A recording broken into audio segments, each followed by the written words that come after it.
complex, and if you don't, maybe if you're not unsure, maybe somebody else can take this question. But what about remarketing?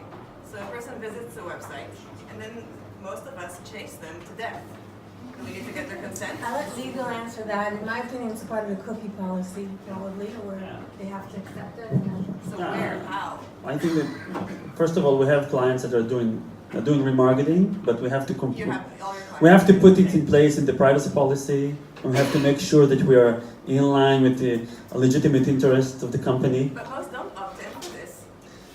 You really can't just target someone without getting a specific, unambiguous, freely given consent. That's the truth. Anybody doing this, just leave the room, and then you can just pretend you didn't. Yeah, all of us are doing it. We're doing it at Outbrain. We need to actually going to change it on my first. We're going to change our the way we target leads. We already deleting old leads, and it's a very interesting discussion. By the way, how we got to the retention policy. We've decided to go with old leads.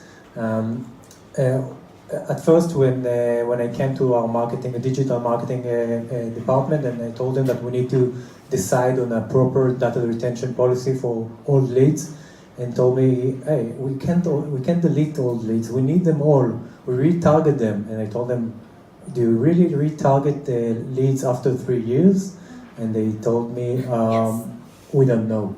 They told us we really don't know. We didn't even measure it. So when they measure it and they came back with numbers, they told us that 24 months are more than enough, because they see that the higher conversion rates and the higher engagement comes from freshly given leads and those who interact with the system. And talking about ebooks and conventions, conferences, whatever, if the lead is not valuable, you don't need it on the system, it just poses a new risk. And you don't need it, you need to delete it. Think about the scenario when someone breaches your systems, steals a huge list of leads and sells it over the market. You are accountable for it. You need to take accountability, and you're going to hold responsibility for it. So it poses risk for you. So you need to think about the way to find the balance between how long do you need the leads for, and how can you find a very good way to retain it without violating any privacy rights. That's So this is all about risk mitigation, really. in the end, yes. To make it clear, GDPR is about individuals and about personal data. So if you're not collecting personal data and not from individuals, actually GDPR doesn't apply here. So if someone clicks on an ad, but you don't know who is the person behind, and you've never collected his personal information, so you can retarget him because you don't know who it is. So for example, the remarketing question. Depends on how much information you collected by the action made by the user. The second, under the GDPR are personal data. because you know the individual, because it's the individual I who know is the clicked. Individual. It depends if it's identifiable, yes or not. Because you're not identifying, you cannot identify the user behind. So it's not an individual that you are targeting afterwards. The second is about consent. Our end users are clicking the consent or submitting the personal information, although no one reads the privacy policy, which actually I drafted. I read it from time to time. There is maybe some users who accidentally click on the privacy policy, and there are, of course, lawyers who were seeking for us for class actions against Como. They also read our privacy policy, so nobody reads it. So the basics behind the privacy policy is if you meet the reasonable expectations of your users. So if you collect information and the user reasonably thinks that you may use this information for this kind of purpose, then actually you can use it. It will be there in the privacy policy.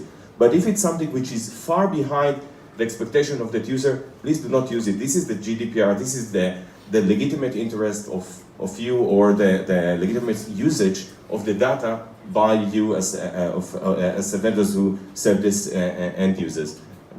And Elio, I think you wanted to add something? Yeah. I would say that we need again to go back to the basics, and actually IP is personal data according to the GDPR. Cookies are personal data according to the GDPR. I don't know if you know the Article 29, the working groups that are evolving the GDPR, and the more material, more than these 88 pages in font 8, by the way, very small. Can you clarify what you mean? I mean, there is a lot of more information about this matter, but Yes, across all the this IP and in sometimes even MAC addresses are considered to be personal data. Therefore, we need to understand that this is a big change in our world. So, if we are doing activities based on this personal data, we need a lawful base to do these activities. In order to get a lawful base, you don't all time have to have consent. But for remarketing and marketing in general, it's considered to be kind of activity which is it's fundamental activity that somebody needs to give his consent to do this activity. So to do remarketing, this is something that you need to consider it from the beginning. And this is one of the big news in the GDPR, because remarketing, as it's done today, it's as we see it, is not GDPR compliant. This is let's say this is how a lot of companies that we consult they see it like this, and you need to do it in a different way. And the way to do it is to try. First of all, you can try get consent in earlier stages. I don't know, it's just somebody that just landed in your site and that's it. The other way to go about it is to, but this is taking the side of it's a risk. It's a compliant risk. But you can say that this first activity, that to get the IP, for example, of a person, that will be a legitimate interest for the company to make its business, but then it's a kind of a risk. It's a risk. It's all a matter of interpretation. It is. Which brings me.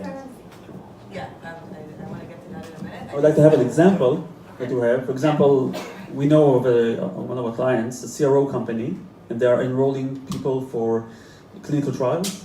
And usually they're coming to a landing site to enroll to a specific clinical trial, and they would like to have their personal data for other clinical trials, which are not currently known to them. Like Cambridge Analytics? Good example. Well, it's a problem. It's a problem for them because they have to find a way to get the consent from the other side, because it's a medical information. It's a very personal information. On the other hand, it's a legitimate interest of the company because it's a CRO company and this is their business, like Eli said. How come it's the legitimate interest? Okay, there's an argument, but business model, it's not legitimate. it's different. Exactly, this is the problem. We are saying that it's not. Yeah, but No. they need to get specific consent to get Right. to target them for another drug. Correct. It's not something they get it for. Correct.